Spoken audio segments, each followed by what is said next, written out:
Welcome back, everybody. New episode of Pasty-T Garage. Today we're going to be back working on the 2004 Ford Focus, and today we are going to do our engine and transmission mounts. Basically there's three mounts that connect the engine to the chassis, and those mounts are located right here. There's one that's basically underneath all of this area, and then the last one is underneath the car, called the dog bone mount, and you'll see because it basically looks like a dog bone. So those three mounts are what hold the engine and transmission to the body of the car, and we're going to be replacing them because they're worn out and they're causing a lot of vibration in the cabin. So if you're experiencing similar issues of vibration in the cabin and you have a Ford Focus, you may need to check your engine mounts to see if they are worn and need to be replaced. So let's go ahead and start that. So I'm gathering the necessary tools for us to be able to do this. Basically, you're going to want a jack. You're going to want a jack. You're going to want a piece of wood that you can use to support the engine or transmission. Various sockets, ratchets, extensions, screwdriver. Because basically what we're going to be doing is we're going to be removing the battery tray. We're going to be removing the air box. We're going to be removing the coolant reservoir out of the way. We don't need to drain the coolant, we just need to move it out of the way. There is a 10mm bolt right here, and then it's got a clip that kind of connects back here. So I'll show you how to do all that, because we need to move all this stuff out of the way so that we can get the mounts loose. We have a couple bolts here, and then we have some bolts that actually connect to the chassis itself, and we're going to have to support the engine while we're moving it, because it basically keeps the engine from moving around. So we remove the mount, the engine's going to be able to flop. So what I want to do is, because we're going to have to get the mount underneath the car, I'm going to go ahead and jack up the vehicle on both sides to give me more room to get underneath, and then we're going to start taking apart everything. Alright, so in order for us to remove the mounts, as you can see, I've already removed the air box. Here's one of the mounts right here. It's got 4 nuts that have washers built in, and then this bigger nut that's in the middle. So we're going to have to remove all 4 of those. We're going to need to support the transmission before we even start to begin to remove this. Right now you can see my coolant reservoir has been pulled out of the way. We have 15mm bolts that go through the chassis here, and then we have 2 larger 18mm bolts that go there. I'm going to need a breaker bar, and I'm also going to need a magnet because I dropped my socket. So just a fair warning, you drop a socket, it's a good idea to have a magnet handy so that you can go ahead and retrieve it. And we're going to get this overkill breaker bar in order to get those nuts loose. So magnet is very handy. It's a good idea to have a strong magnet so that should you drop your socket like I just did, you'll be able to retrieve it easy. Alright, so we're going to get our extension, and we are going to go ahead and break these 2 nuts loose. So we should only have to break them loose, and then I should be able to get it with my ratchet.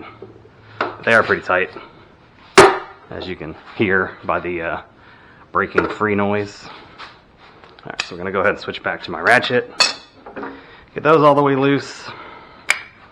Now sometimes the stud with the little star bit on top will also come loose with it. It's not a big deal as long as you can get it back into the engine. Seems we're lucky on this one, just the nuts coming loose.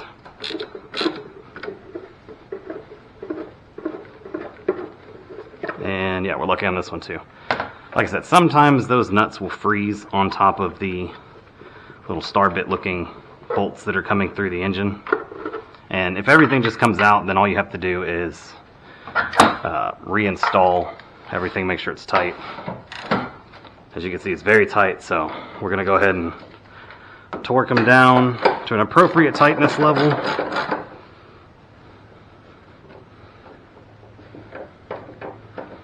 Okay, once these 3 are loose and out, we can pull that entire assembly out. It might be loose enough to hand thread out.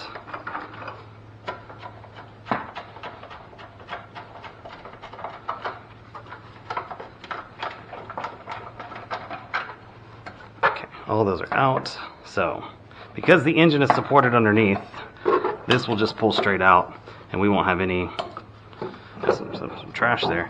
We won't have any issues making the engine, you know, drop when we pull this out. Now we are going to have to remove this as well because my new mount, as you can see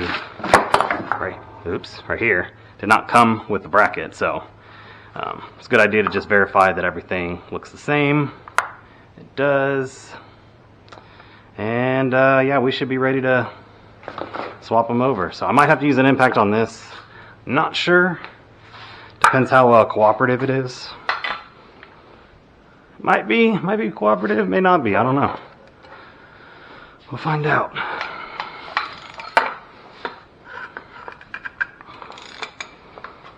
Actually, I'm going to put it in a vise. A vise is a pretty important tool to have. Situations like this where you can't really get good leverage to get something loose. You can just throw whatever you're looking for in the vise to give you some support. Oh, jeez. Apparently I need more support. Alright, we're going to have to get breaker bar on this too.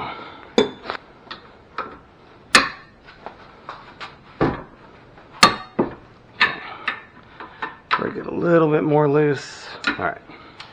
Now you can see it turning. The rest of the way should be able to be loosened with the with the ratchet.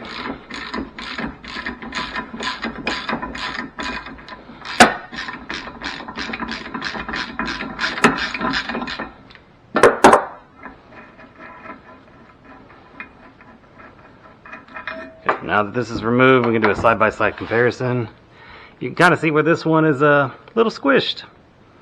So the engine's probably going to sit a lot better because this has been compressed a lot. It's pretty old. Alright, you can see right here it has a little foot that will line up with this hole. So you'll have proper orientation. Very important to make sure that that foot is in place before you start cranking down on the nut and potentially breaking something. We're going to get this butted up. Gonna make sure that the little foot is in there. We're going to torque it down. Should be good, but just for safety's sake, because we don't want this coming loose, I'm going to go ahead and give it a good tweak with our breaker bar. Alright.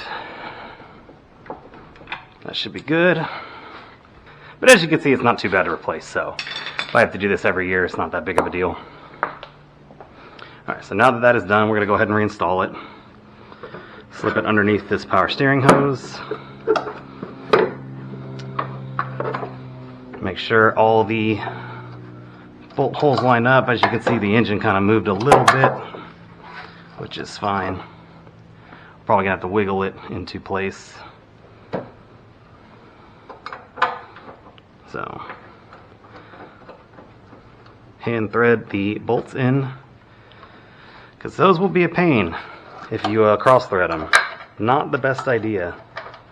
And as you can see, I'm having to walk the engine mount. Okay, so once these 3 bolts are started, threaded in their holes, what we can do now is verify that one's in there. Yeah. So what we can do now is I'm going to jack up the engine so that we can make sure that it's at the top. So you'll see if you look right here, as I jack up the engine and walk this mount back and forth, you can see it's settling in. So now we will throw the nuts back on top. Again, you want to make sure that these hand thread on before you start going crazy with your torque wrench or your impact gun or whatever. Because if you don't, you cross thread, that can cause a lot of problems. These are some heavy duty bolts and nuts, and if you cross thread these, you're going to have a hard time trying to get them uncross threaded and fixed and all that kind of stuff. Alright, so yeah, so you can see how easy this is going in. Go ahead and push it back a little bit more.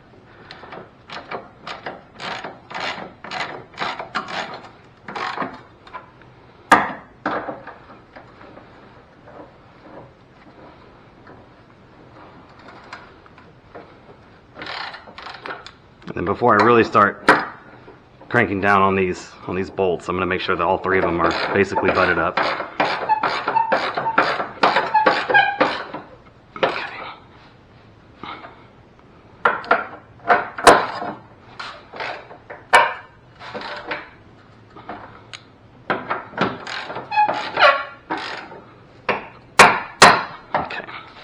Those are tight.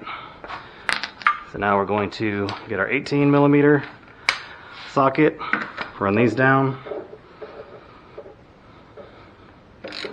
Again, I'm not going to tighten these fully until I know that the engine is completely butted up against that mount. So I'm going to go ahead and give it another couple small pumps. You don't want to go crazy because you are using the oil pan to kind of support everything.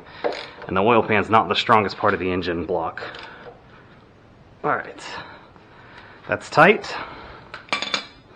So we can go ahead and lower our engine. Get that out of the way.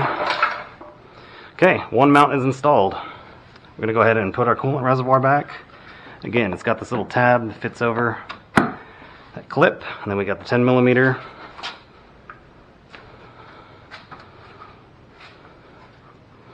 And we have this hose clamp.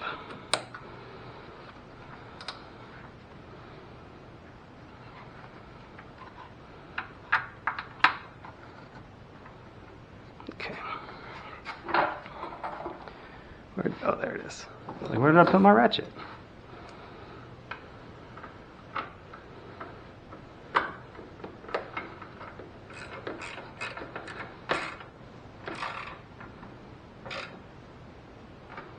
Okay, that's reinstalled, so we're done with this side. Next thing we're going to do is same setup, but for the transmission. We're going to go ahead and support the transmission on the oil pan, on its transmission oil pan.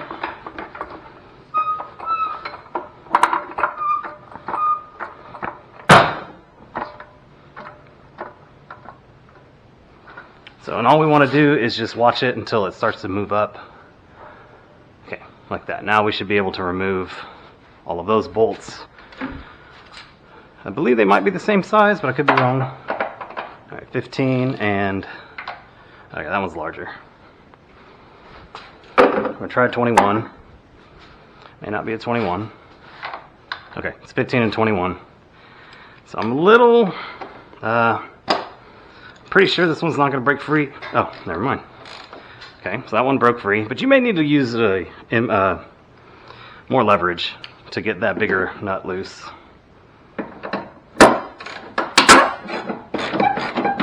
So again, you want to loosen everything after your transmission is supported. You can hear the amount of, like how tight it is.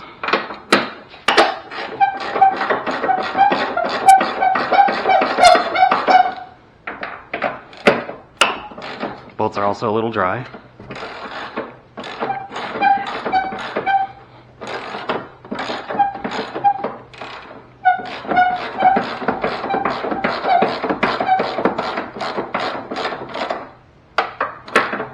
And again, you can use an impact gun or some sort of a electric drill if you want to get these loose faster. I always like to feel it out with the ratchet because it gives me a good idea of if something's cross-threaded, if something's rusted, if something needs, lubrication. Alright.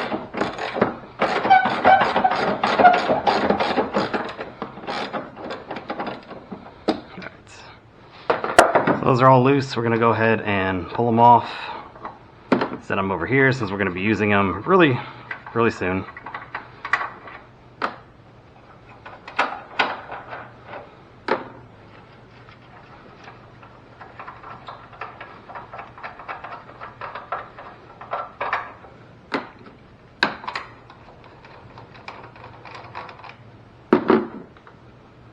Okay, now that those are all out, you have to wiggle it a little bit.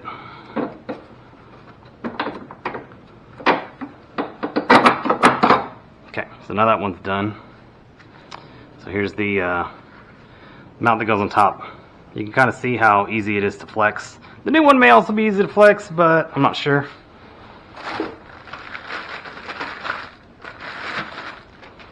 So here's the new one. Yeah, it's kind of easy to flex, but we got the whole set. So, I mean, in my mind, I want to say this one's tighter, the new one, and it might be. And again, we have a little foot here, and that little foot is going to stick. Let me get the light.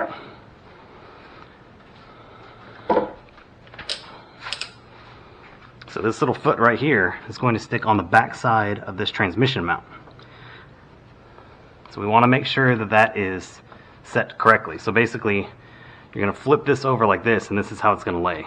It also can't go the other way. I mean, you can see that the bolts are offset, so there's really no way for you to get this, you know, without forcing it into the incorrect. It just presses right on. Again, I'm going to go ahead and hand thread the nuts back on, just to make sure there's no cross-threading issues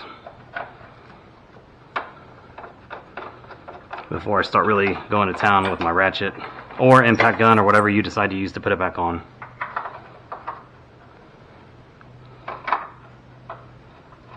Impact guns are nice, but they can get you in trouble if you're not sure exactly how tight something should be. Okay, so the other thing we can see is it looks like it's sitting a lot lower. So I'm going to go ahead and jack the transmission up, and you can see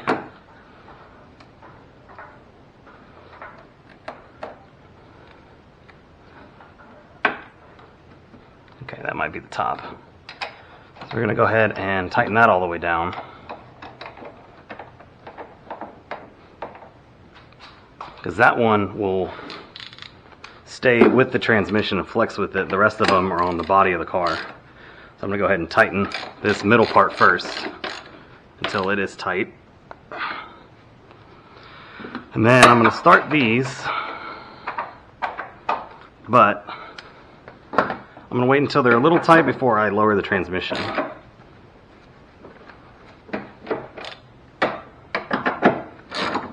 Because you can see the whole plate has lifted up because I've jacked the transmission up. So I'm just going to make sure that these are a little tight.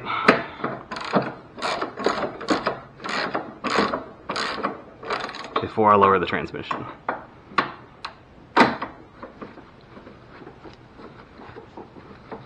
Okay. I'll lower the transmission. Okay. That's all settled. Lower a little bit more.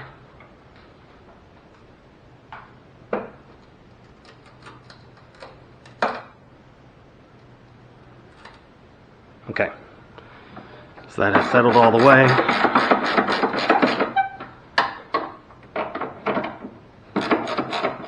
Tighten these all the way down.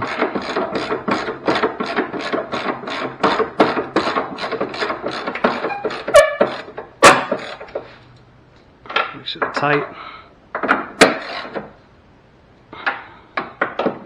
I'm going to do the other two.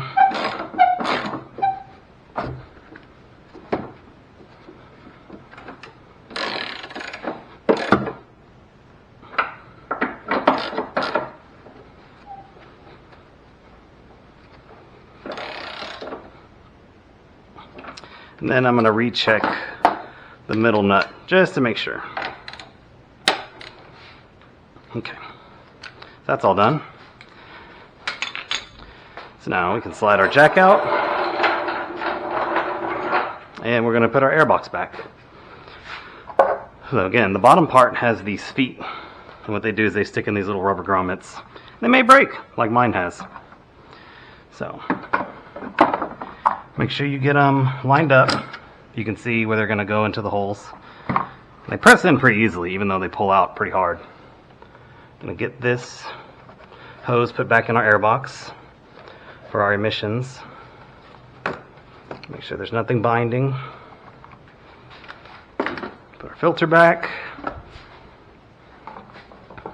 And put our box cover on top.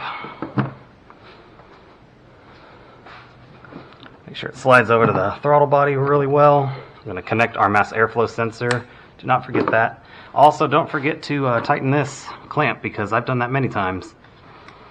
And it's just a spot that could be leakage prone if you don't have a good seal right on top of your throttle body. There's a term called unmetered air, and basically what that means is air that's entering the engine that's not being metered by your mass airflow sensor.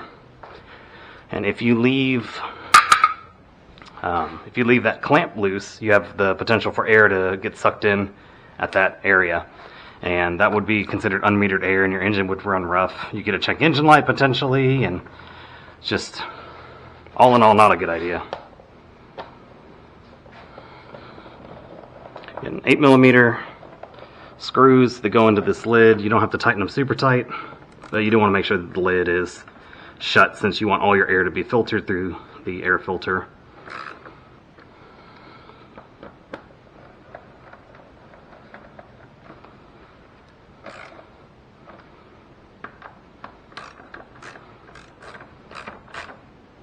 Alright, that is all tight. Everything up top is done. Now we're going to be working on the dog bone mount. And as you can see, this is the dog bone mount. Kind of fitting name. It's got two different rubber joints.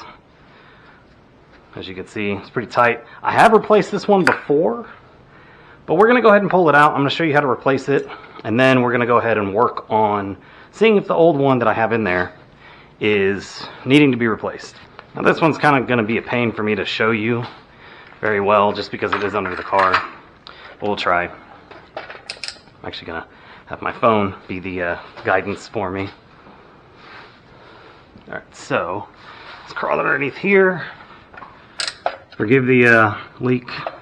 Alright, so here is the dog bone mount. As you can see, I've replaced it with an aftermarket one that has a black casing. Let me see. A little hard to tell, but this is it right here. So it's got a bolt that goes through this block of the transmission, and then it's got a bolt that goes in the chassis. Again, it's really hard to tell, but basically what you do is you loosen these two bolts, and then you may have to remove this bracket. I wonder if that's better. You may have to remove this bracket that's on the transmission, and by doing so you can get everything wiggled out. So I'm going to go ahead and remove all that, and then compare the two mounts to see if the new one that I have is better quality and stronger than the old one.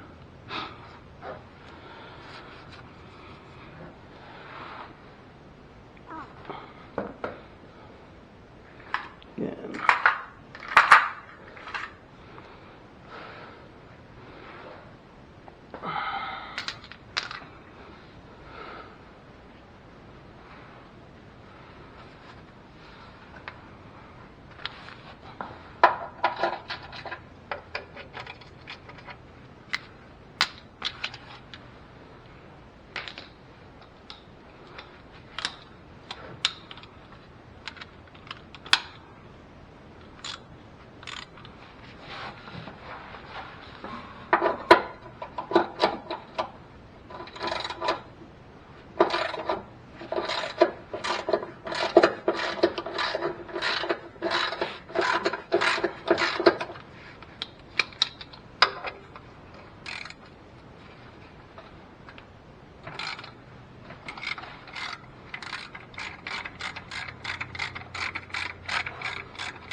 Sometimes you'll be done with the bolt and the threading, but it'll still be a little tight because it's got pressure.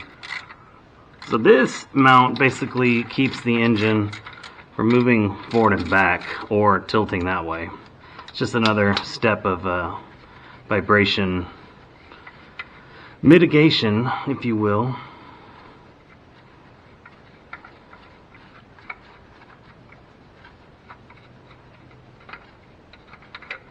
Alright, so You can kind of tell these two bolts are similar, but one's longer. I always put the longer one in the front. May or may not be the correct way. I think they can be interchanged. I'm not 100% sure. But now that it's loose, you basically have to play with this because it doesn't necessarily want to jump right out. So you need to wiggle the engine to be able to get enough room for it to slide out of its home.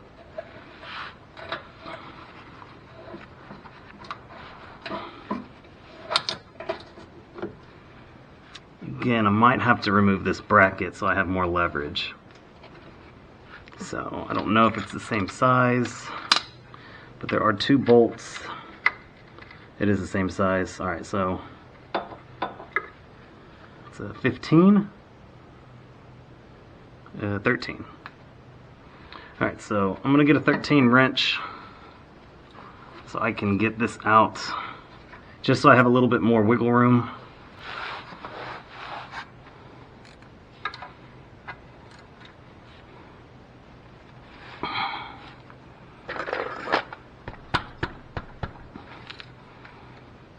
Can't tell if I'm tightening it or not. I think I'm tightening it. There we go.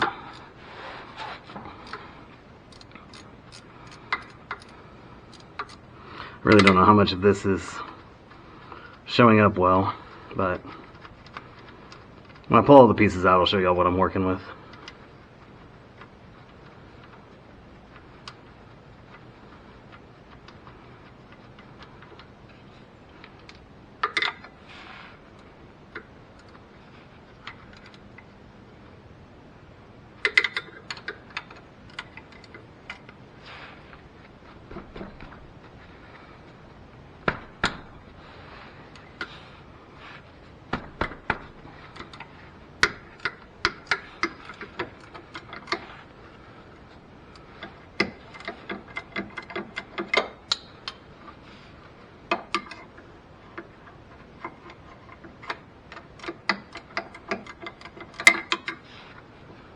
So the bracket's a little loose, but it's a little bound on the mount itself. So we're going to try to wiggle it free to be able to get the bolt nut out.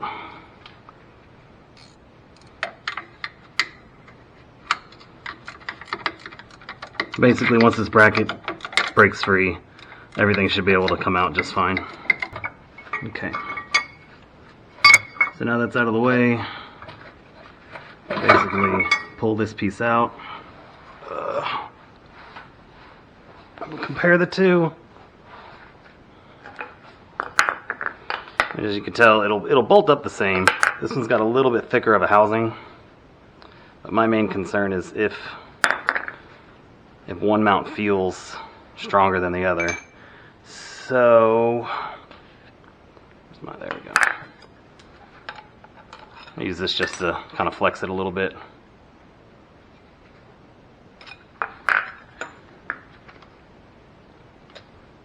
Yeah, this one still feels stronger.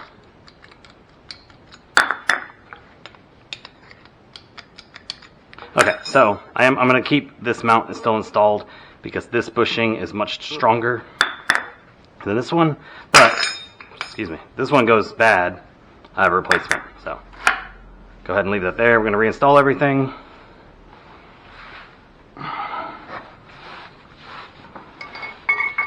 Flip that out of the way, push that in, get it to where it will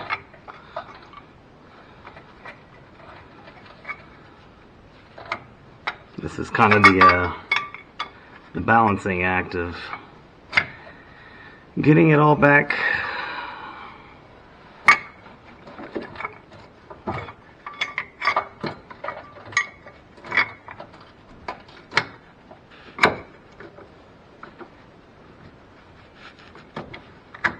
There we go. Okay. So, Now we just have to tighten it all up. So again, the longer one came out of this joint, and I think it's because this one interferes with the power steering rack. So wiggle it a little bit until the bolt goes through.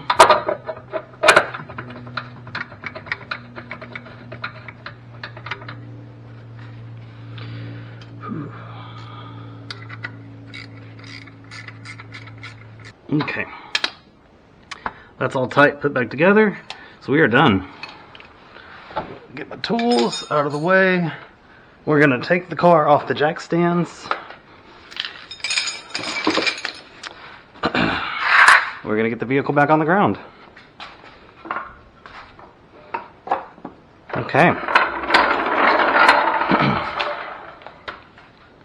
So now that all is done, we start the vehicle and make sure that there's nothing loose.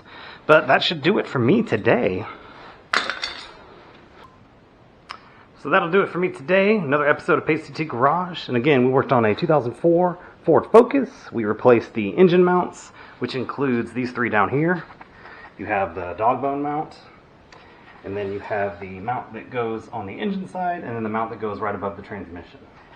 So with those three replaced, I should hopefully experience much less vibration in the cabin and have a much more enjoyable drive to and from wherever I go. But that's going to do it for me today. If you have any questions, comments, please leave them below. If you like the video, please give it a like, and please consider subscribing if you're new to this channel.